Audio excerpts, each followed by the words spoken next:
Hi friends, मैं हूं सुबोध विद्वा। पिछले वीडियो में हम लोगों ने प्रीपोजिशन के विषय में डिस्कस किया था कि प्रीपोजिशन क्या होता है, प्रीपोजिशन कितने प्रकार का होता है। तो मित्रों, हम लोगों ने जाना था कि प्रीपोजिशन संबंध सूचक अव्यय होता है, अर्थात ये किसी नाउन या प्रोनाउन का संबंध किसी दूसरे नाउन या प्रोनाउन से बताता है। कहने का आशय, अगर ये प्रीपोजिशन नहीं होते तो एक सेंटेंस कंप्लीट नहीं हो सकता था, क्योंकि जो संबंध सूचक अव्यय हैं, मैं, पे, पर, को, तक, आगे, पीछे, अंदर की ओर, बाहर की ओर, के लिए, से, के कारण आदि, जो इस प्रकार के वर्ड्स हैं, इस प्रकार के जो संबंध सूचक अव्यय हैं, ये किसी नाउन या प्रोनाउन से मिलकर के एक नया रिलेशन डेवलप करते हैं। तो इस वीडियो में हमें पढ़ना है रिलेशन एक्सप्रेस्ड बाय प्रीपोजिशंस। इसका मतलब है मित्रों कि वाक्यों में प्रीपोजिशन कई प्रकार के संबंध प्रकट करता है। यह किसी नाउन, प्रोनाउन, एडजेक्टिव के साथ मिलकर कई प्रकार से संबंध बताता है। इनका प्रयोग करना बड़ा कठिन होता है, लेकिन यदि आप इन प्रीपोजिशंस का वर्ड मीनिंग ही दिमाग में रख लेते हैं तो 80% प्रॉब्लम आपकी सॉल्व हो जाती है। तो चलिए मित्रों, इस वीडियो में बात करते हैं रिलेशन एक्सप्रेस्ड बाय प्रीपोजिशन। कि प्रीपोजिशन के द्वारा जो कई प्रकार के रिलेशंस प्रकट होते हैं, वो कौन कौन से रिलेशंस किस किस के साथ हैं, उस पर चर्चा करते हैं। तो फ्रेंड्स, पहला है रिलेशन इन टाइम, समय में संबंध। अर्थात समय बताने के लिए, समय से संबंध बताने के लिए किसी न किसी प्रीपोजिशन का इस्तेमाल किया जाएगा। तो जब समय का बताना होता तो समय बताने के लिए हमारे सामने कई प्रीपोजिशन हैं, जैसे आफ्टर है, बिफोर है, at, by, during, since, for, within, in, till, until, through, throughout, from.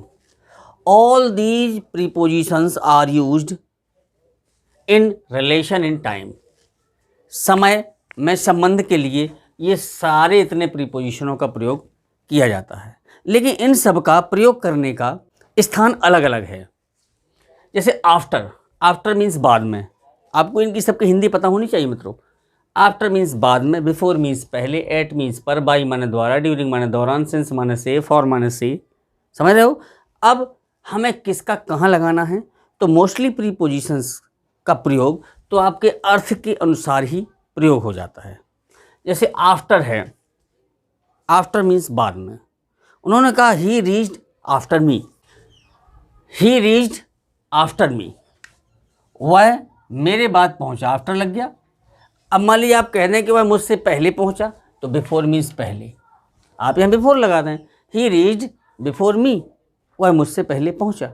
ठीक है, लेकिन ध्यान रखें, जब आपको अगर टाइम का पता करना होगा तो टाइम पता करने के लिए यदि आप क्रिया से क्वेश्चन करेंगे कब, तो जैसे ही आप क्रिया से क्वेश्चन कब लगा कर करेंगे, वैसे ही आपको टाइम का पता चल जाएगा। और जैसे ही टाइम का पता चलेगा तो उस टाइम में आपको ये ध्यान देना है कि कौन सा शब्द सेट हो रहा है। अगर आपको इन सारे वर्ड्स की हिंदी पता है तो कोई ना कोई वर्ड तो उसमें आएगा। प्रॉब्लम आती है वहाँ कि जैसे सिंस मीन्स से, फॉर मीन्स से और फ्रॉम मीन्स से, ये सब टाइम के लिए हैं, तीनों का मतलब से है। फिर आपको दिक्कत होती है यार कि हम सिंस लगाएं कि फॉर लगाएं कि फ्रॉम लगाएं। तो इसमें आपको थोड़ा पता होना चाहिए कि सिंस निश्चित समय के लिए है, अक्सर आपने देखा होगा परफेक्ट कंटिन्यूअस टेंस में। फॉर अनिश्चित समय के लिए है, और फ्रॉम मीन्स से वो उस टाइम के लिए है, बोले फ्रॉम मॉर्निंग टिल इवनिंग, सुबह से लेकर शाम तक। करेक्ट? तो इस तरीके से आपको इनका पता होना चाहिए। जिन वर्ड्स की, जिन प्रीपोजिशंस के एक से अर्थ होते हैं, उनकी हमें पोजीशन के आधार पर प्रयोग करना पड़ता है। दूसरा, रिलेशन इन प्लेस, स्थान में संबंध। प्रीपोजिशन का स्थान में भी संबंध होता है, तो इस रिलेशन को कैसे पता करें? ये जैसे ही आप क्रिया से क्वेश्चन करेंगे तो आपको पता चल जाएगा कि ये प्लेस ही है, और प्लेस को दर्शाने के लिए इतने प्रीपोजिशंस का प्रयोग किया जाता है, यानी स्थान कहीं भी है। अब आप कहें कि स्थान दर्शाना है, स्थान तो एक होता है, ठीक है, लेकिन उनकी सिचुएशन अलग अलग होती हैं। जैसी सिचुएशन का स्थान होगा उसी प्रकार का प्रीपोजिशन लगेगा। अगर टू लगना होगा स्थान में, टू मीन्स किसी दिशा के लिए दर्शाने के लिए होता है, तो टू मीन्स को या तक होता है। बिहाइंड माने पीछे, अब कोई मेरे पीछे है, उन्हें कहा वह मेरे पीछे है, तो ही इज बिहाइंड मी, है ना, तो बिहाइंड आ जाएगा। अंडर मीन्स नीचे, आपको हिंदी पता होनी चाहिए, बार बार कह रहा हूँ। अंडर मीन्स नीचे। आप कहें कि वह पेड़ के नीचे है, तो he is under the tree, correct. अब देखिए सारे प्लेस अलग अलग हो गए, सबकी पोजीशन अलग अलग हो गई। इनटू मीन्स होता है मैं, इसका प्रयोग गतिमान के लिए किया जाता है। जैसे he is running into the house, वह मकान में दौड़ रहा है, दौड़ रहा मतलब गतिमान है, मकान में, लेकिन हिंदी तो पता है। अब मैं मीन्स इन मीन्स मैं होता है, इनटू मीन्स मैं होता है।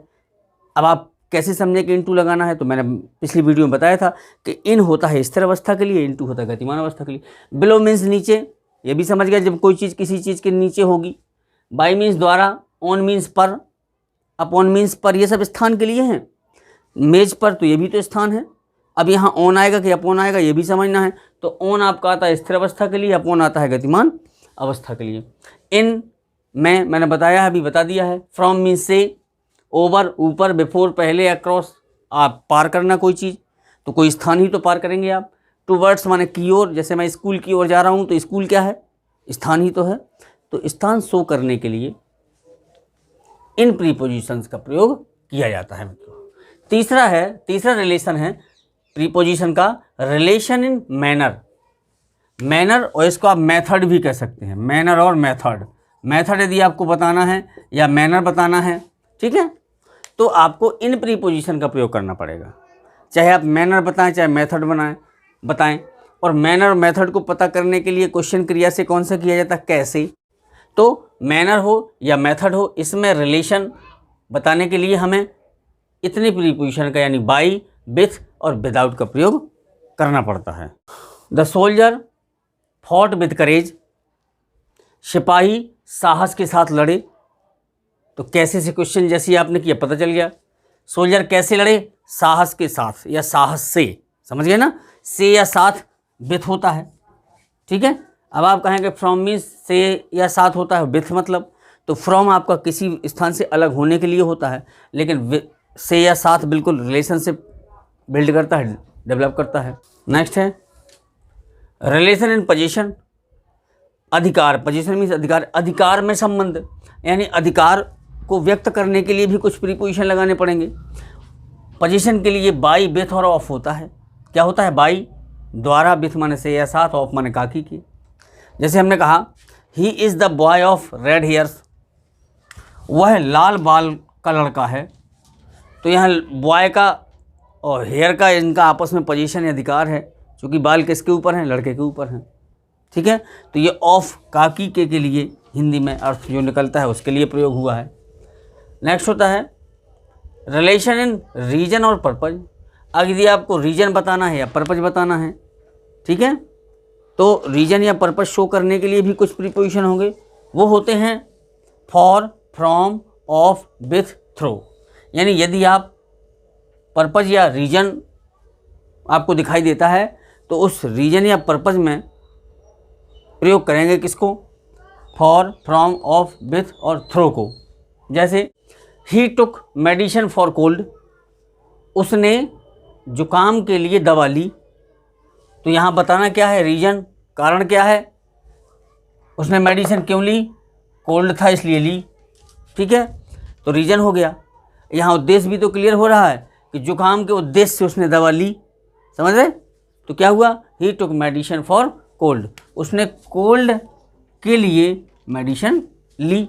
तो आपने क्या किया कि रीजन या पर्पज शो करने के लिए भी आपने यहाँ पर आपका इस प्रीपोजिशन का प्रयोग किया है। नेक्स्ट मित्रों, रिलेशन इन वैल्यू। वैल्यू में रिलेशन हो, रेट में रिलेशन, या मेजर मीन्स मापन में रिलेशन।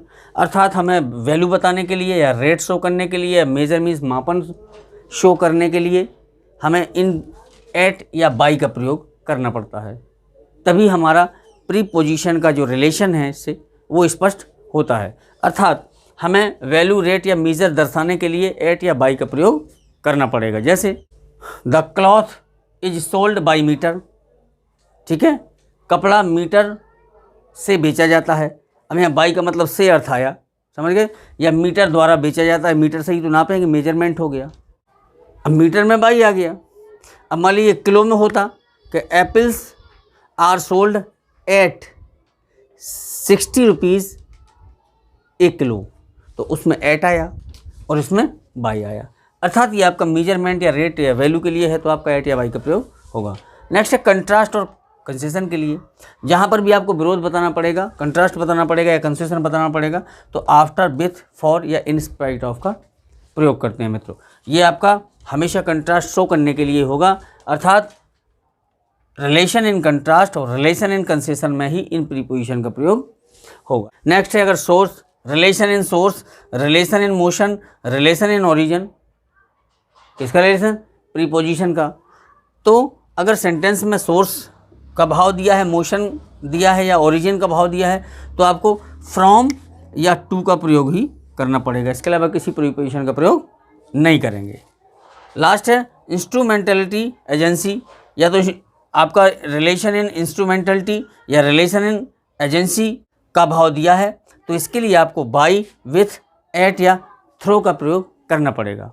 तो मित्रों इस प्रकार से ये थे रिलेशन एक्सप्रेस्ड बाय प्रीपोजिशन।